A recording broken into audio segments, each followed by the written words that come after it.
денеска работниците имаат многу причини да протестираат, а малку да празнуваат. Денеска протестираме за плата. Денеска одиме пред собрание, Стопанска комора и влада да кажеме дека бараме 500 евра минимална плата, дека бараме за 100 евра зголемување на сите останати плати, да бараме почитување на колективните договори за зголемување на платите и дека бараме пристојна плата за пристојна работа. Треба да се чуе народот и треба да се свати дека народот е дојден на дно.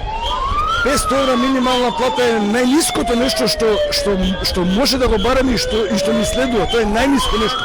Главната причина е ниските плати. Јас сум од образование, ние имаме најниски плати во секторот образование и се најслабо платени наставниците и затоа и веќе не се ни запослуваат во училиште и не сакаат неатрактивна професија. Секој што сака да го крене гласот, му е местото овде, бидејќи заедно можеме да успееме. Тоа ми е целта. Борбата е заедничка на сите, и вас медиумите, и нас образование, и останатите гранки.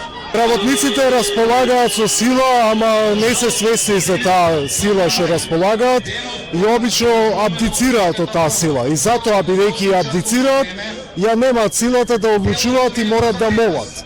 1. мај е да подсетиме дека ние располагаме со сила и мора работничкиот глас да биде слушнат. Пораката од нас, културните работници, е почитување на законите и колективните договори и давање на достојни услови за работа за сите работници.